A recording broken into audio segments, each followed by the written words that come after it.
বলো তো এগুলো? এগুলো তো হচ্ছে স্টমাক। কার কার ভালো লাগে বলো তো? আমার কিন্তু খুব ভালো লাগে। তোমাদের সাথে শেয়ার করবো এই রান্নাটা, দেখতে থাকো।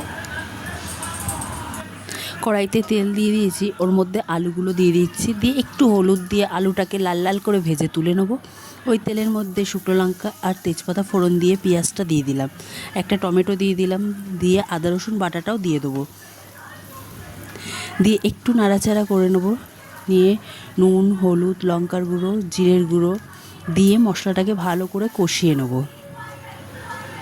এবার ফেটিয়ে রাখা টক দইটা দিয়ে দেবো, দিয়ে ভালো করে মশলাটাকে কষাবো যতক্ষণ না মশলা থেকে তেল বেরিয়ে যায়। দেখুন মশলা থেকে তেল বেরিয়েছে, এবার ধুয়ে রাখা স্টমাকটা দিয়ে দেবো, দিয়ে ভালো করে কষাবো, ভালো করে কষাবো, ঢাকনা দিয়ে দেবো। এবার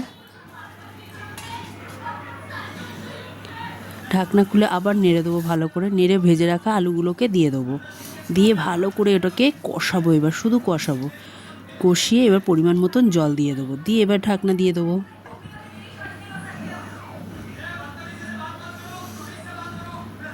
ঢাকনা খুলে দেখব, এই যে ঝোলও গাঢ় হয়ে গেছে, কি সুন্দর কালার এসেছে দেখেছেন, আলুও সিদ্ধ হয়ে গেছে। এইভাবে রান্না করলে খুব ভালো লাগে খেতে। আর নামিয়ে এই ভাজা মশলাটা দিয়ে দেবো। ভালো লাগলে একটা লাইক, শেয়ার, কমেন্ট করো। কেমন? টাটা।